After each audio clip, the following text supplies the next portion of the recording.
Hey, I'm Jordan Gray, and this is the Intentional Life video series. From sex, relationships, communication, and character development, to health, creativity, and self-love, the Intentional Life is your go-to source for powerful, actionable advice from amazing, world-changing people.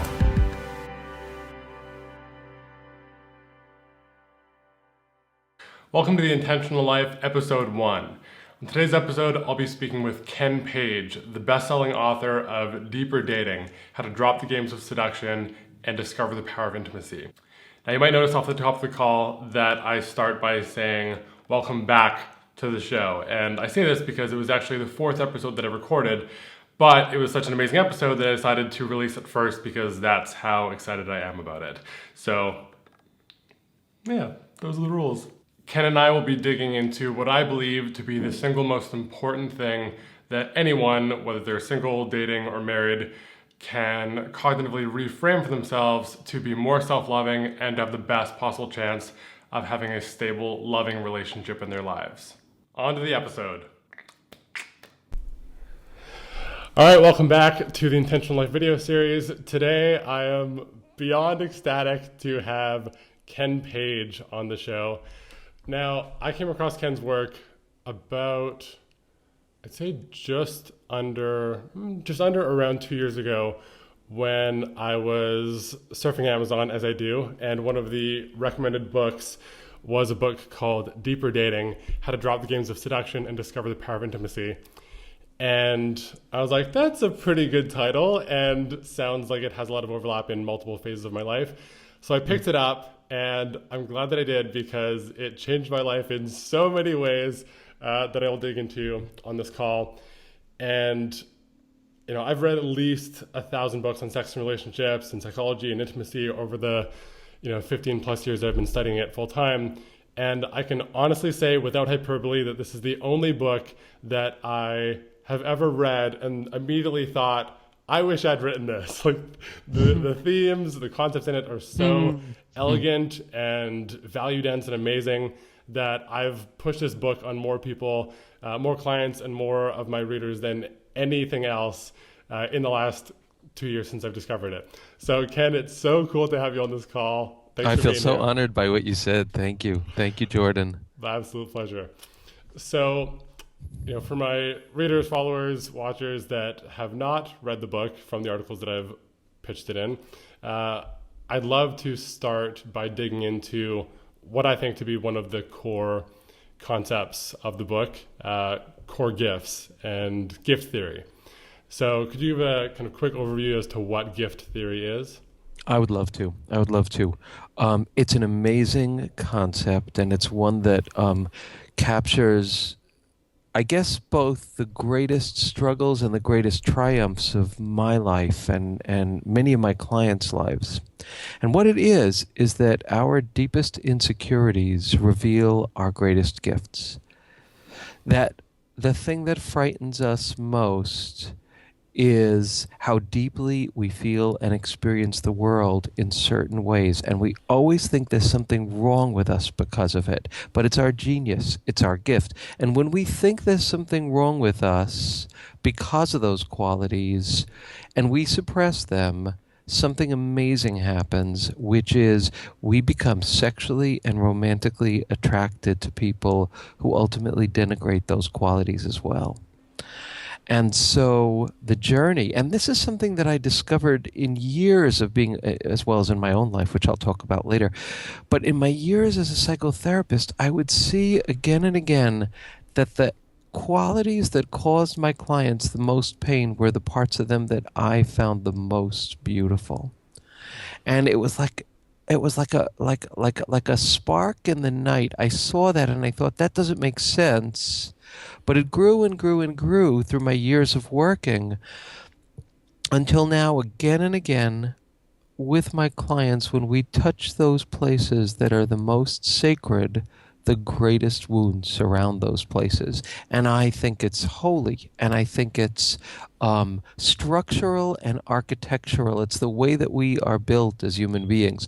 And the search for love and the search for intimacy, as you teach, Jordan, because you're always about that. You're always about Go to what's honest, go to what's real, Hmm. take responsibility for that, live that. That's kind of the heart of this message.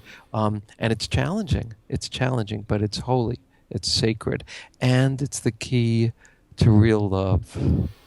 Yeah, and I think that's absolutely one of the things that resonated the most deeply with me about the message of the book is that it is very much an inside out approach, which Yes. most, dating, sex, relationship, intimacy counselors don't necessarily write about or push. That there You know is it. there is a lot of, well, just oh, you're this age, well, you should probably drop 20 pounds first to make yourself more lovable. Like, it's very outside in It approach. is. It Whereas, is. you can absolutely attract a partner with that, just like you can lose weight with any diet or thing that like suppresses your natural urges and Yes. desires. Yes. But yeah, what I love about uh, gift theory and this whole concept is that it's very similar to the hero's journey in terms of how, Yes. when we kind of drop the sword and stop battling the thing that we've named a demon because, childhood wounding, because our siblings or peers or parents told us that that thing was annoying or bothersome or cumbersome or wrong or disgusting or shameful. Yes. We go, oh, that's wrong about me. Okay, I will try and eradicate that in myself for the next 20 or 30 years. And it's when we put down the sword and go, it was never a problem. Like, Yes. and even polarizing further, and as you labeled it as a gift, is like, this is a thing that is not only like tolerable by people, but one of the most special things about me. You Yes. can, once people fight through the resistance of hearing the thing they've been battling as a gift, you can see the weight drop off of people's shoulders of like, I'm allowed to be this way, and it's encouraged. And as the book goes into, it's when, not only when, but also the degree to which we then start to honor that thing as the gift it is, that we start to attract attractions of inspiration as opposed to attractions of desperation, deprivation. Absolutely. Yeah. Yes, it's really true. It's really true. I love the image of a maze because I remember once when I was a kid, my mom came up to me. I was doing a maze puzzle, and my mom said, "Hey, you know how to cheat at this?" Because it was really frustrating. You hit all these baffles, all these obstacles going from the outside in. And I said, "No, how?" And she took my hand, she took the pencil, she put it in the center of the maze. And she said, "Now work your way out." And it was immediate because, that's the trick. Because you just start from there, you go right out. It's the same thing in kind of our life journey. But the truth is that the center of the maze is hot. Mhm. It's challenging. It's fierce. It is greater and bigger than we are, which is why it's so beautiful and why it hurts so much. And scary to go there because we think if I plop myself right into the middle, then I'll never get out. I'll just be trapped and lost, and life will be awful. Yes, yes, yes, because it's, but that's where our genius is. And so we try to like kind of airbrush those parts of ourselves. But what I always say is genius domesticated is genius lost. Mm. We don't get to do that. We have to honor, I guess, that fire and that uniqueness that has troubled us so much and been so essential to our journey. And that's really the degree to which you do that is the degree to which the person you fall in love with and who falls in love with you is going to be that much closer to the match for you. Yeah, and this, I literally just got goosebumps as you were saying those last couple sentences. They're still on Hmm. me. But, one of the huge reasons why the book was so transformative for me was, I felt like it really, like I mentioned earlier, it was such a value dense and elegant theme that put together so many themes that I was starting to piece together in my own life, and Uh, it was like, this is it, like this is uh, the holy grail. Of course, this is what is the most honest and truthful and makes sense. And uh, in embracing the two things that I had been trying to stamp out or run around for decades, I was like, these things are my gifts and not, the thing that keep me away from true connection. And in realizing that and then starting to like really deep dive into honoring those things, I then attracted my current partner who I've been with for just over a year. And oh, it's a wow. relationship like I've never been in. And, Oh, my just, God. it really feels like the first adult relationship I've ever been in. And, Uh, infinitely healthier, and it purely was that I was like, you know what, these things are gifts. I'm going to honor them as gifts, and anyone who doesn't see them as a gift, then that's fine, but they're not the partner for me. that's right. And I didn't even have to go and any dates with any other people, just like just that internal shift of this is who I am and that's amazing and that's a gift that I then attracted into my life literally within months of reading the book. And I was like, I purely give you credit for having met her. So yeah, Oh, I'm a wow. huge proponent of the book for multiple reasons. Wow, wow, wow, wow. So, can I ask you what those two things are? Absolutely. So the biggest one was my sensitivity, Yeah. and the secondary one was my creativity, which for me have a lot of overlap. That a lot of my creativity stems from the fact that I feel and sense people and energies and my own emotions so deeply. Yeah, yeah, yeah. And yeah, there, all of my greatest wounding, whether I was 5 years old or 20 years old, like all the accumulated baggage was all tied to that. That all the ways that someone could frame being sensitive as negative, which I think I'm biased. I've only ever been male, but I feel like men in Western society are especially discouraged from You being or know it. especially embracing. Yeah. Emotionality for males is generally less encouraged. And Yes. so, yeah, and every hurtful thing that you could say to someone who's overly sensitive, I had accumulated from people in my lives. And when I realized that, of course, is my gift, and then I started to embrace that personally and professionally, my relationship and my love life and my business both started to flourish just from embracing that one and also the offshoot character Isn't that trait. amazing? Isn't that amazing? I mean, Yeah, it just speaks to like this deeper physics of life. exactly. Yeah. So I'm curious, you've got a decade or two of life experience on me. What was the trajectory or the hero's journey of how you came to know and embrace these theories? Oh, well, for me, so I grew up, and I'm sure it's a 2 decades plus start on you. But so I grew up. I was born in the mid '50s, and I grew up in the '50s and the '60s in suburban Long Island. And I too was a very sensitive and very spiritual kid, in a world where there wasn't really any space for that. And I was also a gay kid, so that made it worse. And what also made it more complicated is that my parents are both Holocaust survivors. So there was some way that they had this belief that if you couldn't tough out life, you were going to die. Hmm. And so they wanted me to be able to tough out life, but toughing out life wasn't my path. Um, so I always felt like, in family theory, family therapy theory, they talk about the designated sick one in a family. And it's the person who feels the stuff that no one else wants to feel. And it knocks that kid down at the knees because they're feeling it. And everyone agrees that there's just something wrong with them. Um, and a family that heals is a family that finally listens to the designated sick one and learns from them and says, you know what? You had wisdom that none of us wanted to face. And I was blessed because my family was a family that did that journey. But let me tell you, it was bloody. Hmm. It was a fight. It was, really, really difficult. And I spent years with I guess both a secret self-love and a secret self-hate, and at war with those two parts of me. And so the people that I was attracted to again and again were unavailable guys, tough guys, uh, guys who didn't feel the world like I did. And I thought, wow, they have really got something. Like, how strong are they that they don't feel the kind of pains that I feel? I didn't realize that it wasn't necessarily that they were strong. But so every relationship failed again and again and again. And I was one of these people that really wanted a relationship badly. Hmm. And I guess that shifted when I entered into therapy when I was in my late 20s. But I had been single until that point pretty much all the time. And I remained mostly single. I called myself chronically single. I actually started a therapy group for a peer support group for therapists who were chronically single. And that was a really great thing.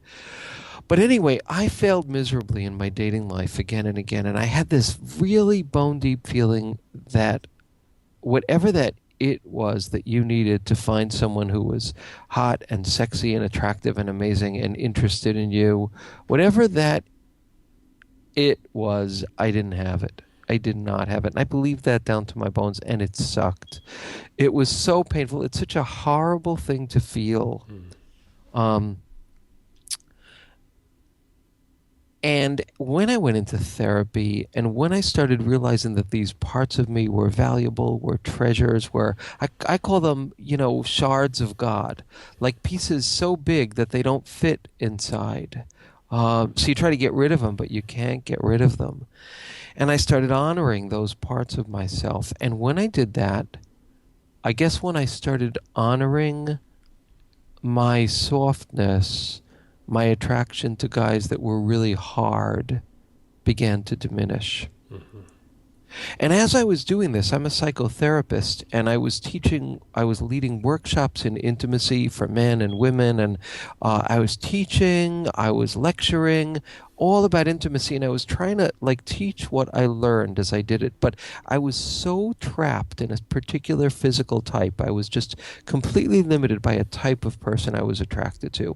And so the journey continued and continued and continued, and it wasn't easy.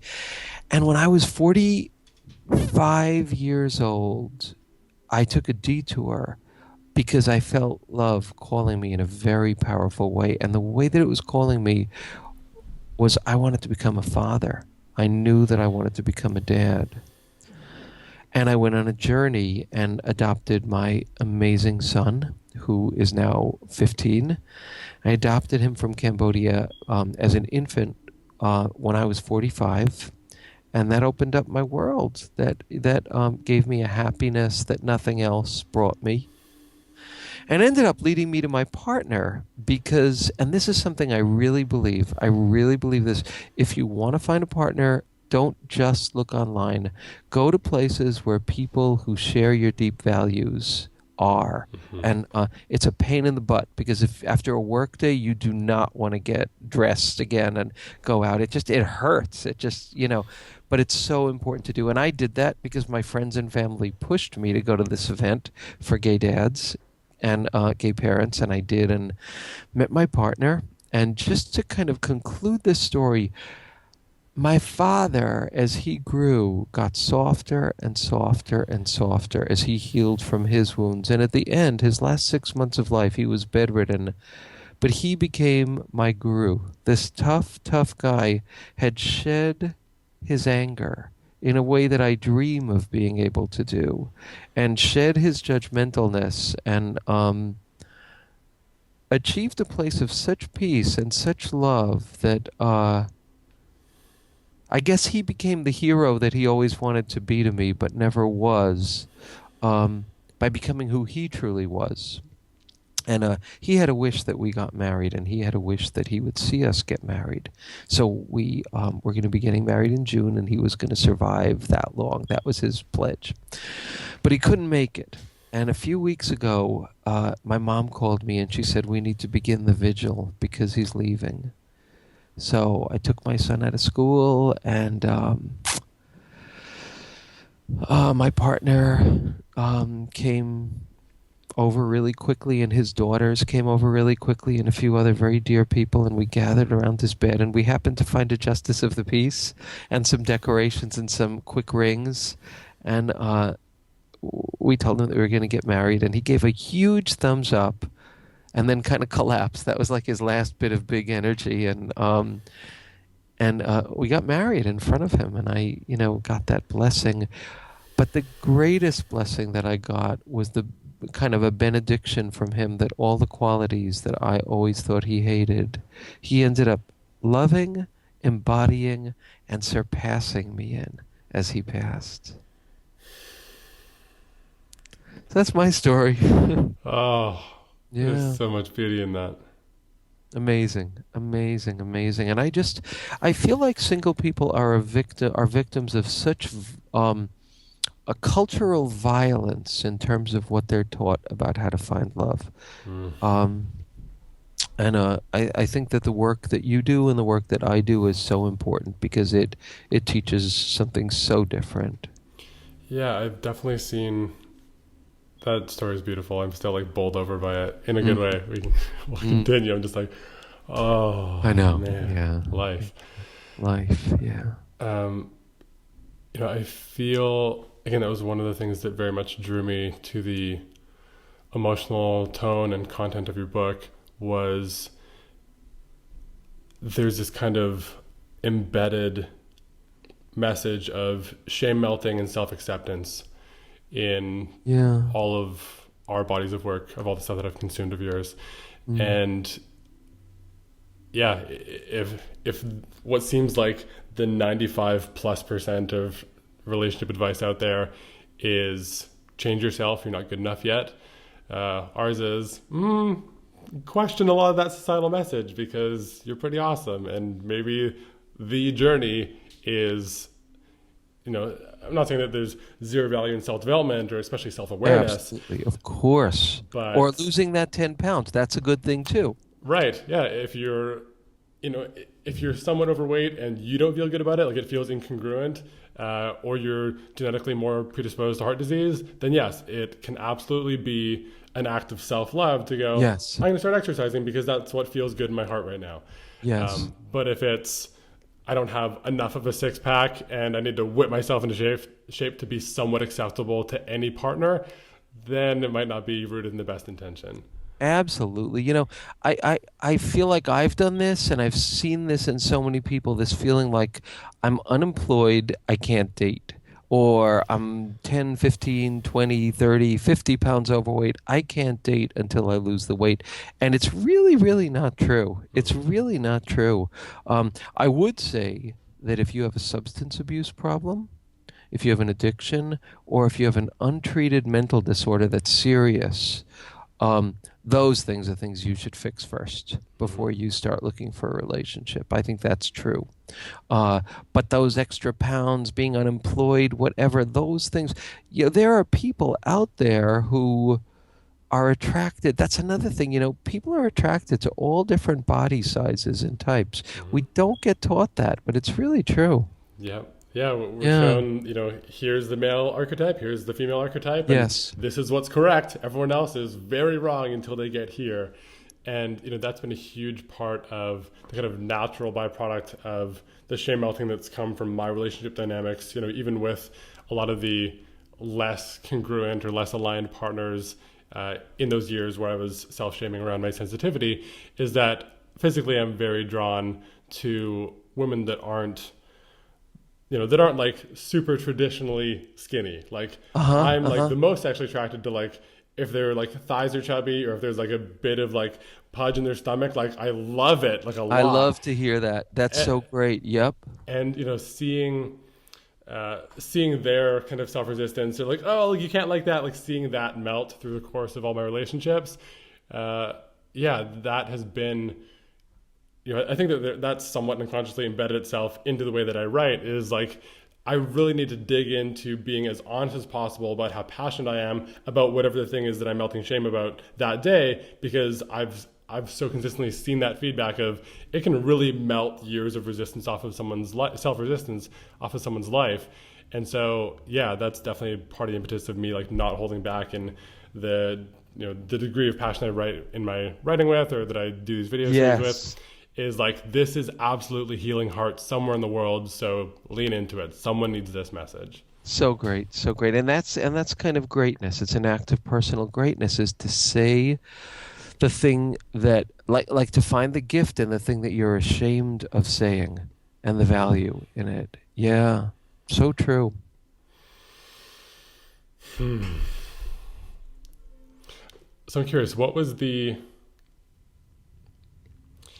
either the physiological emotional level shift or moment in your life, or the intellectual philosophical level moment in your life where you're like, where gift theory kind of really gelled for you? Was like, this is the thing? Like, was it a moment in a bar? Was it a moment in a workshop you were leading? Like, when did the theme, I know there was a defining moment where it really gelled for you, but did it kind of reach a fever pitch when it in one moment made the most sense, or was it just all a process?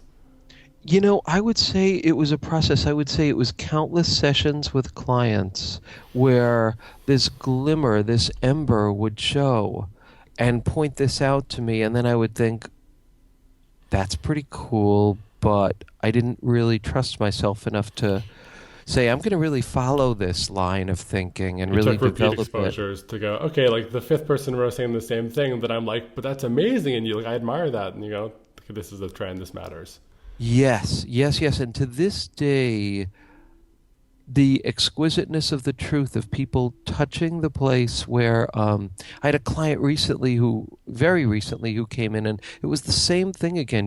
There's in the book, I teach these exercises to help you discover what your core gifts are. And a client of mine did that, and he said, he finished it, and he said, this was really troubling to me because although I know it was true, these were the very things that I've tried to suppress my whole life. Hmm.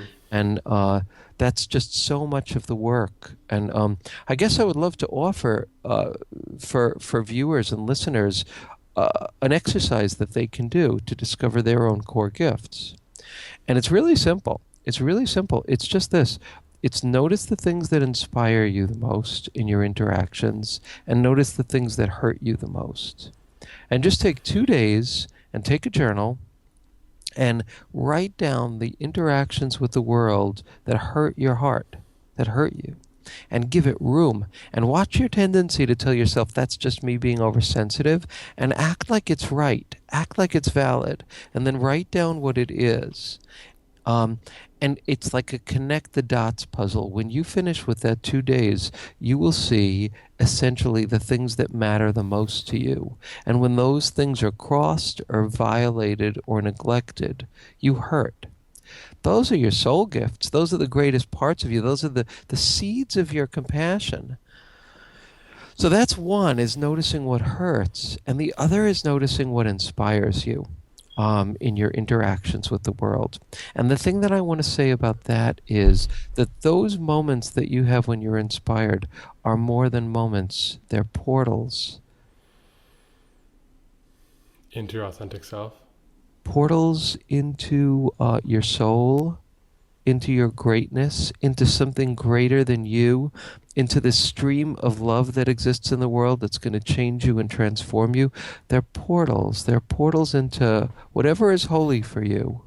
And by holy, I don't, this is for everybody. I guess holy is just that which is most precious. That's what those moments are. And if you notice the things that inspire you the most, and learn to treasure those things and build them and work toward them.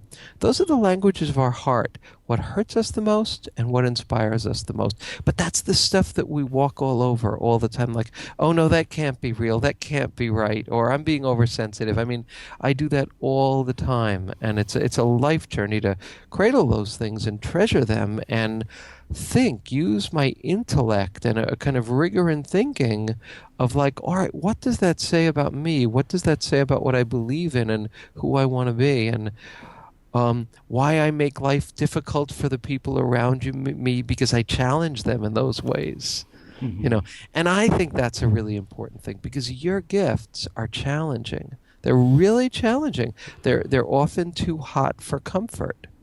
And those treasured people are the people who don't put you down for those gifts and don't manipulate you into feeling shame, but in fact value the challenge inherent in those gifts. And I don't know if that's something you found too, like a shift in your life where you used to tone that stuff down and find so that you could find people, but now you find people who love that about you. Absolutely. Yeah, yeah, And yeah, in my friendships, in my work, in my interrelationships, it yeah. mirrored itself across the board. Where okay, if I'm trying to shoehorn myself into this way of being, if I'm on my best days in that phase, being 30% congruent with who I am or with my core gifts, then the best I can hope to attract in a partner is someone who's 30% aligned. That's right. That's And right. it was the That's exact right. same in That's my exactly right. and it was the same in my friendships that okay, well, if I'm only this part of me and I'm like really uh, if I'm judging my sensitivity, then I can only hope to attract friends that also judge sensitivity in others and in myself, and also see that thing as a burden in me. And yeah, when I did leave that plot point out of my story, that when I started to embrace my sensitivity and creativity and tenderness overall, I actually first met an amazing friend who also extremely valued and saw and honored those gifts in me. And that was a bit of a training ground of, oh, You know it. I That's can be right. loved and accepted to that degree with these things. And you know, dropping into that comfort with, in any relationship, and then with my intimate partner months on, I was like, well, I guess this is just a whole new life. This is the new roller coaster that I'm on, and it'll forever be different. That's so great. That is so great. And it's true. Our friendships are the training ground. They really are. But Yeah. I want to go back to your question because there was one piece that I wanted to say that was really an aha moment for me. And it was when I was writing my book and I was on the beach with my son and two friends of his, and they were blowing bubbles and playing around. And I was sitting there, I was meditating and thinking about the book. And I got this insight that felt like I was touching an archetype. I was touching something that was kind of eternal.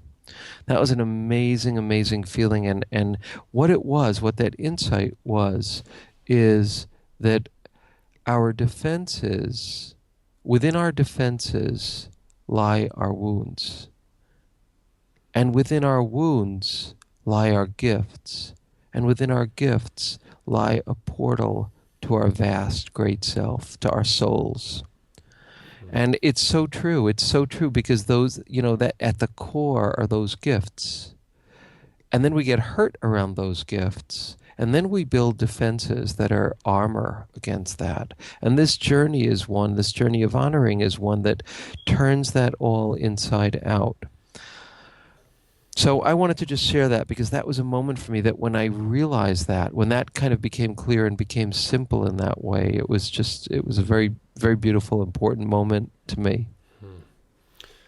I can't remember if it was something that I read in Buddhist texts or in Tantra, but very similar kind of three-part model where there was like layers of identity or personality which surrounded the pain or like the wound layer, and then both of those surrounded the essence.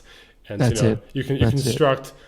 And for me, like I literally wore a leather jacket as my like tough layer for years while I was in the most I'm not sensitive, brr. Yeah, And yeah, like that yeah. was very much and I was a dating coach instead of a relationship coach. So I actually, in those years, helped people get into relatively surface level relationships until that whole thing, there was like an identity crisis. Like, I don't want to help people do this. This feels like massively gross.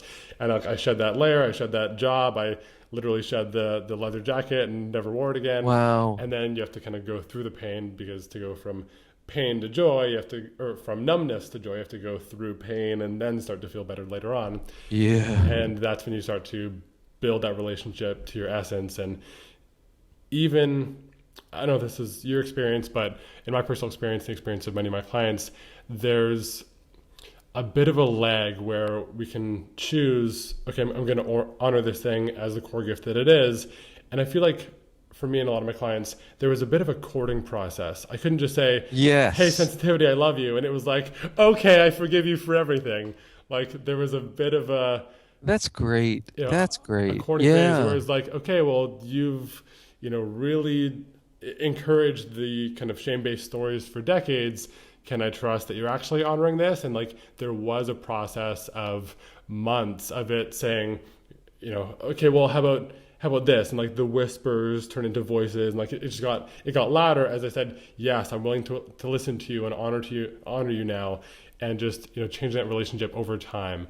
It wasn't a black and white, flip the switch No. thing, and I'm grateful that it wasn't, because I'm sure a lot of that pain had to be melted through the repeated consistent actions of, yes, I'm actually changing now. Just like a partner in an intimate relationship who's cheated on their spouse, a dozen times, trust isn't just granted. Okay, like, oh, you said you'll make a change. Great, you made a change. There's a bit of that, the bird landing on the branch lightly phase of, we'll see how this goes. And yeah, it kind of made me earn its trust to an extent. Such a good point. Such a good point. And I think something amazing about that is that that part of us, that vulnerable part of us, that true authentic part of us knows when we mean it or when we're kind of full of shit or we half mean it. Yeah. And to the degree that it knows it won't be protected, it will not allow you to have real intimacy. It'll make you choose partners who, somewhere inside, you know you can never trust. So, as much as they hurt you, they can never really touch that place. Hmm. It looks like love and it hurts like love, but it's not true intimacy. Right. It can be a 20% more convincing facade, but if you're still secretly holding on to your, well, I don't really want to get close to people, then you will exclusively attract people that are still on the same page of, yeah, like we can go deep, but let's not really go deep. Yes, right, right, right. And my partner is Greg is my husband, is a tech guy. He's like talking about feelings is not really his thing, Yeah, and it's not his forte. it's not his forte. And God, I'm the feelings channel, Mhm. and he can't do it like I can do it, or anywhere near like I can do it. But I can't do math like he can do math. And but there is an essential way that I feel honored, and that's enough. He doesn't have to match me in that, but he does have to deeply honor me in that, and I get that, and that's kind of so important. And I feel like that, that list of like the ideal criteria that people look for in the Yes. relationship, I feel like that is the major shift that people, hopefully or ideally go through from, 20 to 40 is, the laundry list of not exclusively, but often largely external or more surface level. Well, they need to have this, and look like this, and this. Those things drop away. And I think to an even much greater extent can fall away to the two or three things when people have read or have acclimated themselves into some kind of thing like having read Deeper Dating and going, okay, well, really what matters is they need to see, understand, love, honor, cherish these core gifts of me. Because if they see and understand and love these things, well, that's me. That really is me. I Yeah. can I Yeah. can lose my hair. I can lose my legs. I can change my identity level being a Yeah. dozen times. But if they really see my core gifts, which is my essence, then really everything outside of that is kind of just noise.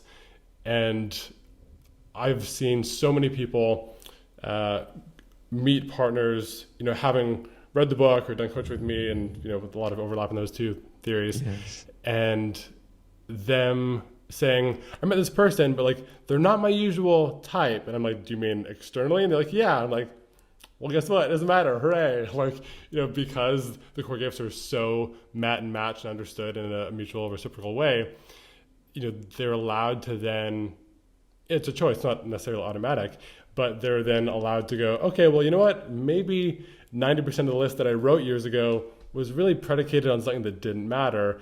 And it's letting go of that expectation or that societal reinforcement of this is what you're supposed to be looking for in a partner, that they can then go, okay, I'm allowed to honor the love that I already really feel for this person, and that can be enough. That's right. That's right. And you can't make yourself be sexually attracted to someone, but if there is an attraction on some level, if there is an essential attraction on some level, that choice to commit to go deeper is a choice. It really is. It's Mm-hmm. very true. And I feel like of the emotional level, friendship compatibility, and sexual, I found that sexual attraction or connection is the one that I think has the most potential to grow within the first couple months of relationship. Like that can often be one of the things that, first, second date, like, oh, like, we met up for coffee, end up chatting for 7 hours. If there's a lot of conversational chemistry and a lot of connection, um, I've found a lot of clients who said, well, like, they're not necessarily my exact type. Like, I wasn't like super turned on by them sexually. Like, they're not unattractive, but by the second, third, fourth, fifth date, they've gone, you know what, like, my brain is kind of rewiring itself, and like now that's extremely my type because I'm so turned on by their heart and their brain and who they are and how they show up in the world that now my whole body's just lit up on the cellular level because that has had the time to kind of percolate. Yes, yes, very much so. Um, for me, that was a really hard one. For me, that took a lot of work. That Mm. took a lot of work, a lot of learning. But I think that, there's an image that I use, and it's an image of a target. It's very similar to the maze image, but if you picture a target, and as you get closer and closer to the bullseye is the most authentic you, the most alive you, the most heated you. So if you want to grow sexual and romantic attraction with someone, now, once again, if you don't have it, you don't beat yourself up. Don't think you have to make it come. If it doesn't, it's a grace thing. It comes or it doesn't come. But if it's there to some degree and you want to grow it, here's how. In your interactions, don't just speak from the outer levels of this target. Go in, go in, go in. Go into where it's scary, go into where it's beautiful, go into where it's risky. Because science shows that shared risk between two people creates turn on. Hmm. And so, like, the more you go into what it's risky to say, in an appropriate time frame, you don't share your deepest stuff necessarily in the first date, but as you go in more to your truth and you take this leap, and it's scary and it's terrifying and it's like stepping out into a void to some degree, and then that other person gets it and appreciates it and gives you something back, something happens, romance starts to happen. Hmm. And the same too in your sexual fantasies, to allow yourself not just to think of what you necessarily normally would picture you would want to do with someone physically, but to kind of go into the chemistry of your connection with this person and think, what do I want to do with her? What do I want to do with him? Maybe it's just touching that person's hand. Maybe it's lightly kissing. Maybe it's just lying together. You let yourself fantasize without pushing yourself one drop, but letting yourself get as wild also as you want to get in your fantasies, and holding those fantasies inside, kind of getting more and more true about what touches you emotionally and what turns you on sexually. That's how you can grow passion in a relationship. You want to do that in a relationship, which is what I call an attraction of inspiration. Hmm. I love it. I feel like there's one, not caveat necessarily, but a thing that I want to say, because I know that a lot of my tribe, my followers, they have what I often refer to as superhero syndrome, where Ah, they optimize, they're optimizers. They want their physical health, their emotional health, their love life, their businesses. They want them to all be totally thriving and 10 out of 10 constantly. And I think it's important to note that as Ken was alluding to, that it's not necessarily about only shoot for the bullseye and nothing else, but more, especially on a first date. But like, if you're very used to going to the outer rings, then feel what three steps in feels like. Like, I don't know archery at all, but like the yellow or the orange or like whatever absolutely. the middle rings are.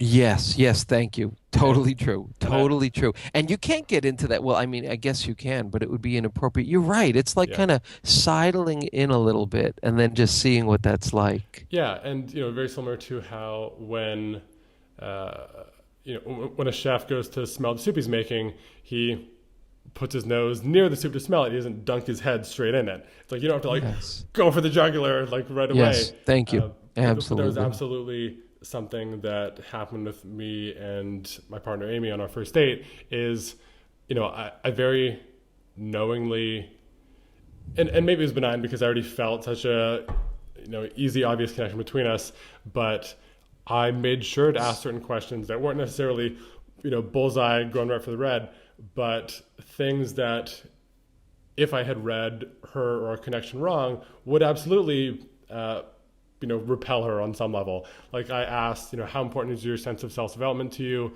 What do you think of men who cry, aka me? What was the other one? But yeah, just certain. I asked like, again, not in a like overtly testing or out of place way. Like they were all congruent with the conversations that we're having. But I Yes, asked a yes. few things that I was like, these would be too deep and like quite confronting to the wrong people. Yes, But because I already yes. have a sense that this person is the right person, I'm going to ask these things just to, just to somewhat assuage my own inner anxiety, but also make sure that I'm pretty sure I'm reading this person correctly, but just to make 100% certain, I'm getting this vibe off of you. Is this true in your life? And she go, yeah, completely. And I go, okay, let's That's do great. this. Yeah. Yes, yes. I think that's a really good example of kind of like moving in, but not doing it in a way that feels inorganic. And actually, there's a researcher. His name is Arthur Aaron, and I love his work a lot. And he has this concept, which is like he talks about how to grow love in a lab. And he's done all these experiments around that. And this is the formula that he has found the most successful in growing romance. And it's a set of 36 questions that you ask the other person, each of which takes them kind of little by little and takes you, because you don't just ask them, you answer it too, takes you deeper and deeper into vulnerability. That combined with eye contact, and also at some point along the way, somehow letting them know that you're interested in them. That's kind of the recipe for developing closeness, and it's everything that we're talking about right now, that kind of growing, beautiful risk together. Hmm. Yeah, Amy and I actually did that as Did you? We did that as not like on a first date, but like as a date exercise. Yes. Months into our relationship. That's And, great. Yeah, for anyone that hasn't done it, if you do it justice and like really, Amy and I are both introverted, so we actually like pause and think about our answers and kind of answer more mindfully than some people might that are racing through it. But I think it took us like at least 5 or 6 hours, so it's a process. It's big. It's but, big. Yes. you yes. learn a lot about each other because we'd known each other fairly well at that point, and the questions definitely dig a lot of stuff out. So I'll make sure to link to that in the show notes as well, because there's some really cool questions in there. I had some question come up as you were saying that.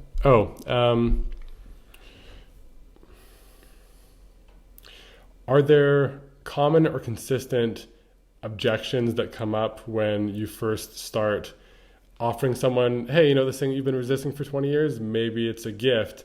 What does that resistance normally look like? And what do you do? Like, is it just a matter of persistence of continuing to offer it to them until they accept it? Or, can you speak to that? Yes, I can. I can. Because inside almost everyone is like a part of them that's been in a cage that's saying, will someone please recognize me and let me out? And people, by and large, when you describe the qualities and then frame them as qualities, they're blown away because they haven't thought of them as qualities because they've been so put down or stepped on for them. So, there's definitely a feeling of, well, that can't really be true. But maybe it is true. But inside each person is this, there's somebody in a cage who's saying, let me out. And I'm in a cage. Yeah. And the experience of this is like the experience of having that part of you be recognized and kind of being given the key to be let out. So I would say there are difficulties, there are objections, there are concerns. The one thing that there really is like shame. There's just shame. And it's not even so conscious. It's just like, it's like a ring of fire that is really felt as humiliation. And often when we take that step to really be who we are, we have to walk through that ring of fire where we feel kind of mortified. Like you feel mortified saying this stuff. And then you leap. It's a kind of coming out that is an initiation, right, that we all have to go through again and again. So I would say that is there. And people who've been really wounded and people who've been abused have a deeper level of non-cognitive shame that they have to go through. And that speaks to something else that's a little bit different, but I think really important. And that is that so many of us have this thing that I call the wave, or the wave of distancing. And I know that I, was crippled by that. And it was the biggest reason I didn't end up in a relationship. That's about the shame that surrounds the gift. But the way you experience it is you meet someone, you really like them, they like you, there's some attraction, there's interest.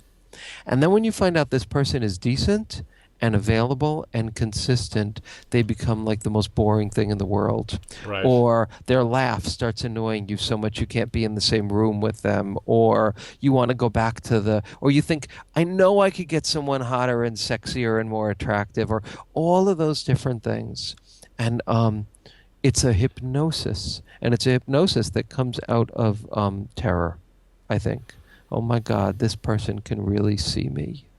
There's a possibility of them really seeing me. I feel at once terrified and claustrophobic. And then you leave and you think, oh my God, I'm the most superficial person in the world. Or you think I was never really attracted to them like I need to be. I need to find someone who's more attractive to me. And that, I think, is like a real obstacle for most of us. And I want to say something about it for everyone who gets what I'm talking about here. The thing about that is it's a wave. It really is a wave. It's like a wave of like having to have that smoke or having to have that drink or having to have that pastry. When you're in the middle of the wave, it feels like pure reality. Hmm. But then when the wave passes, you can breathe again. And so for every one of you who is going through or has gone through or will go through an experience where there's someone really special and then you have this thing happen, that may really be time to celebrate. And what I encourage people to do, because this is what worked for me in my own struggles with the wave, because I had it really badly, is don't flee, but don't push yourself to be more intimate than you're ready to be. Give yourself some space, like change the dating that you do to something like go to a movie, go to a show, do something more adventurous, do something where there's more oxygen and space and breeze between the two of you. Don't force yourself to more closeness than you're ready for, but do something where you're going to enjoy this person. Don't flee. Give yourself breathing room, and probably, almost definitely, something amazing is going to happen. The wave is going to pass. And when it does, your interest in this person will come back, along with a clearer sense of if they're right for you or not. So I just want to share that because it destroyed decades of my dating life. Yeah, beautiful. And again, another valuable and elegant theme. There's, I love that idea that, on the continuum of independence versus intimacy, when you feel that wave, it's not, okay, well, you like have to choose one or polarize right away. It's like you're allowed to just kind of hunker down for a minute, sit in the middle, prioritize Yeah. self-care and stillness. I actually had, and yeah, that landed extra hard for me because I had a client come to me a few months ago who they had seen another therapist who I think gave them some pretty damaging advice, but they were with this independence intimacy continuum, they were feeling disconnected, and so the person said, okay, well, sign a contract and have sex for the next 30 days in a row. And it was very, I get it, there's definitely some loving intention in that, and it makes sense on a cognitive level, but this was very much one of the like retreater pursuer dynamics. And You so know it. Yeah, and yeah, so yeah. of course, 30 days of forced intimacy to the retreater just feels like, okay, I already felt cagey and anxious, and now I have to just overthrow my boundaries and sense of self for the next month every day. Like that could be potentially traumatizing. So, Traumatizing, totally. so What you have horrible to advice, honor the piece yes. of paper instead Terrible of advice. your emotions. Yeah, right. So yeah, and it's interesting. I remember reading that, and I read the book, before this relationship, and it didn't mean as much to me because I'd never experienced it because I'd still, when I was with emotionally unavailable people, I was still the Right. pursuer. I was still leaning in. But this relationship, when things actually mattered for the first time, I had multiple rounds of the wave Yeah. of I would Multiple. find ways in my mind to like tear down my partner and go, well, this is why she's wrong, and kind of like the mother bird protecting the nest that gets more and more erratic the closer that you get to the eggs that she's protecting. Exactly. I would just Exactly. do some Yeah. batshit crazy behaviors that like in retrospect I was like, whoa, like my mind was so convincing of like just finding any way possible to distance. But yeah, it was all rooted in that the kind of unconscious shame, like the fish that doesn't know what water is. That I was Yeah. like, no, I'm not afraid of intimacy. I just happen to have studied it for a decade because it's fun. It's not a pain point for me. But when I really sat with it, it was like, yeah, this is really the first and only person that has ever been able to see me and hold space for me, the way that I am to this degree.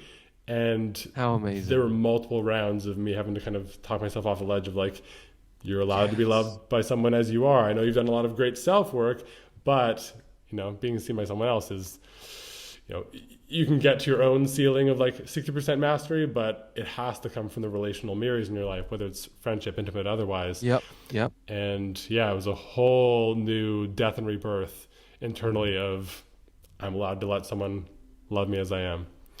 And So that's what you had to go through to be in this relationship now. Like if you wouldn't have this. no, It's very profound. It really is.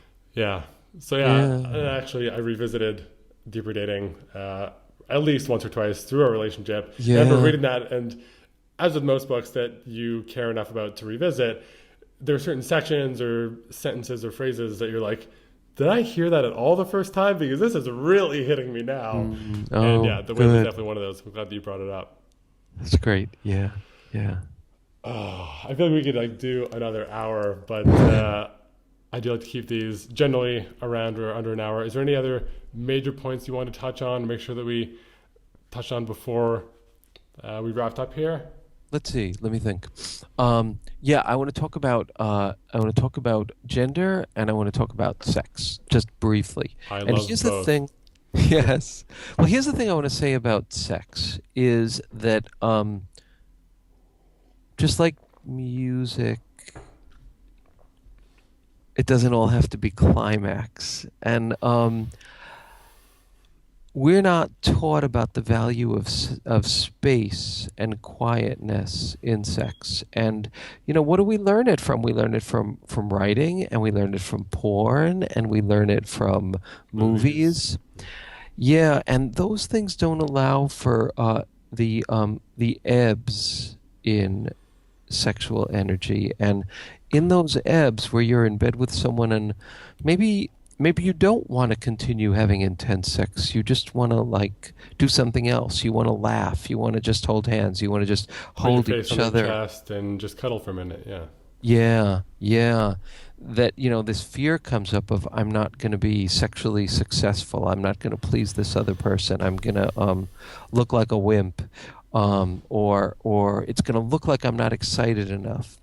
But I want to say that in those spaces in sex, something is born, something builds, like below the mind, something is building, and it's something very beautiful and precious. And we've just been taught, we've not been taught to value the spaces in sex.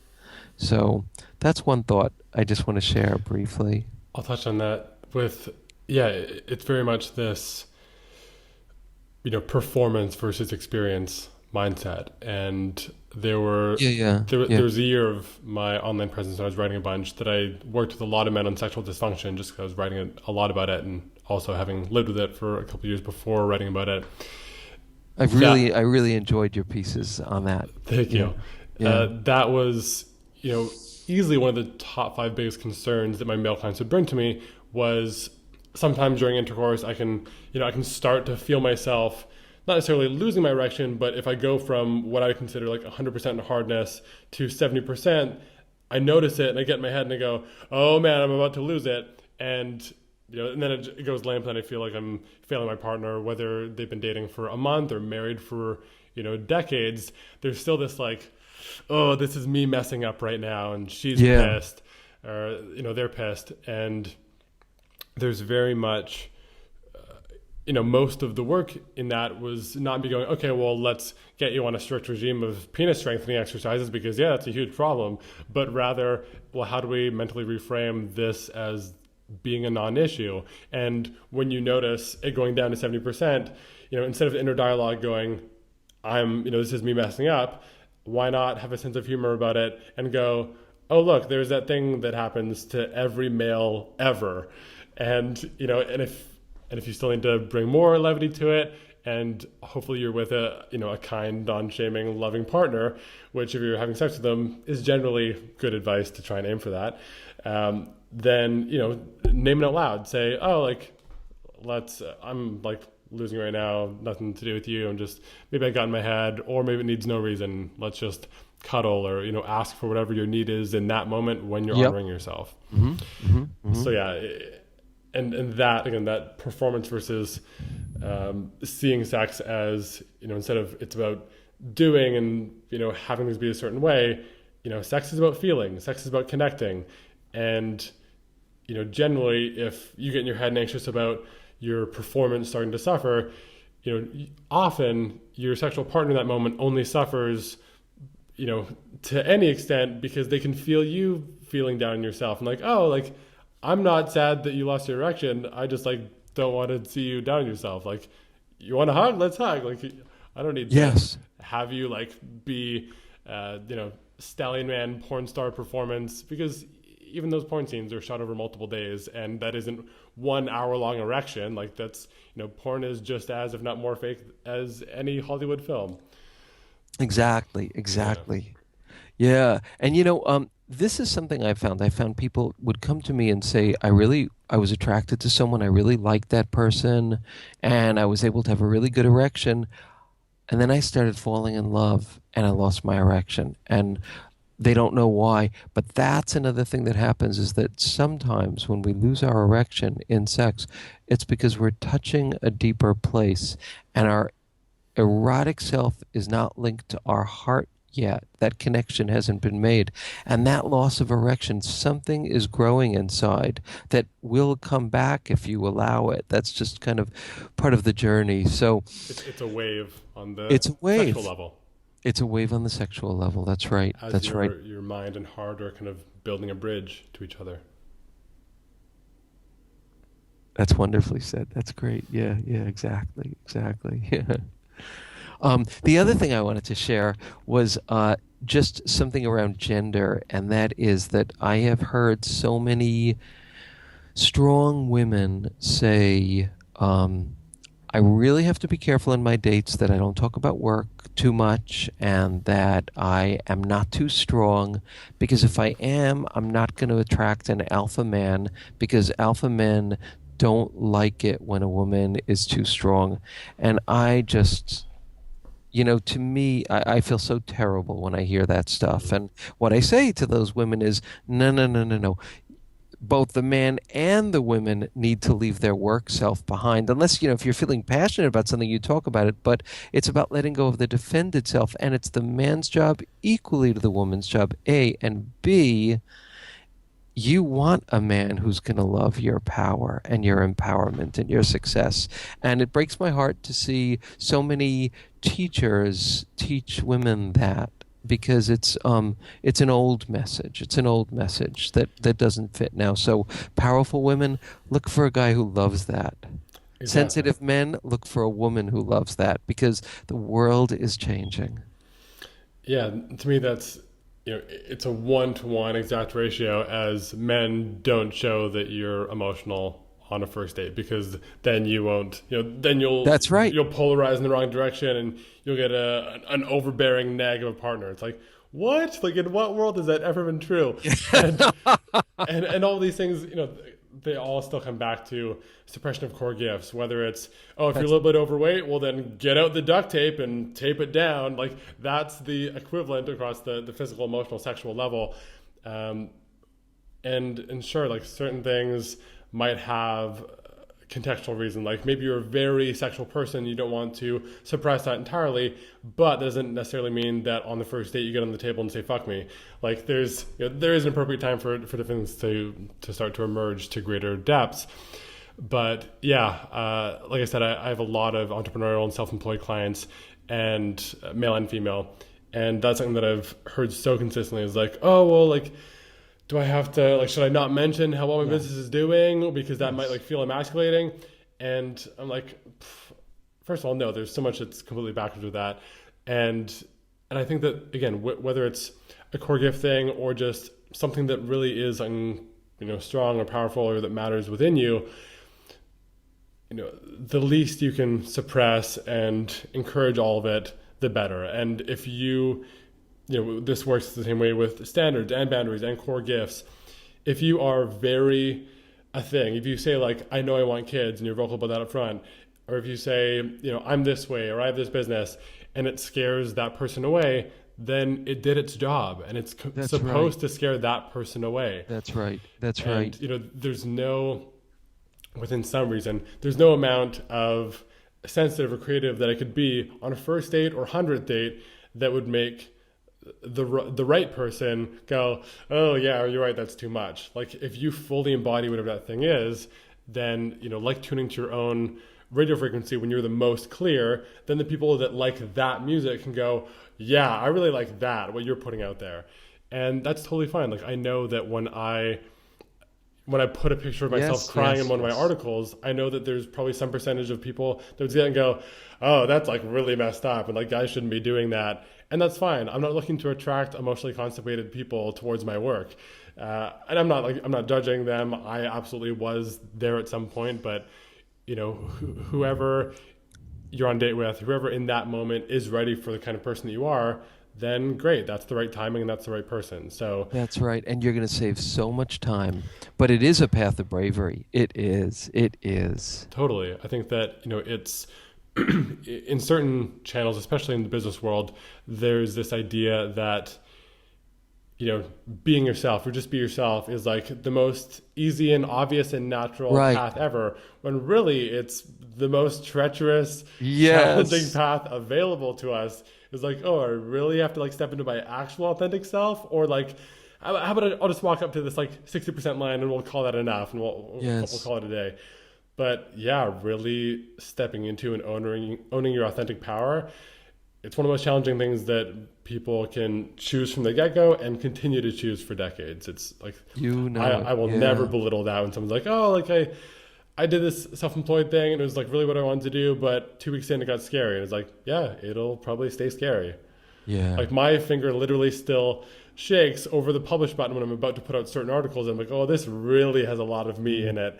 And those ones that I most think this is going to make my business crumble and everyone just like be repelled away, those without fail are always the ones that make people reach out the most and go, this is my life story. Thank you so much for sharing this. I needed to hear this. More, and Brene Brown talks about this masterfully, that the more authentic, the more vulnerable, the more ourselves we are, the more we kind of heal those collective shame wounds for society, our culture, our tribe, whoever hears or sees the way that we're showing up in the world. Yes, very true. So true. And when we do that in our dating life, it's like gravity. Gravity is defined as a force that pulls other objects to the center of an object.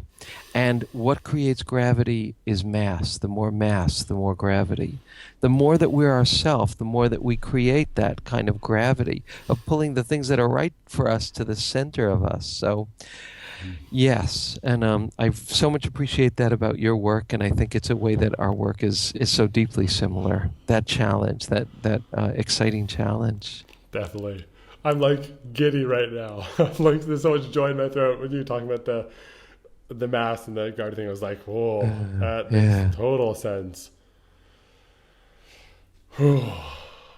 Beautiful. Well, I'm so glad I got to do this with you. Me too. Ken, such an honor. I'm so glad we can make this call work.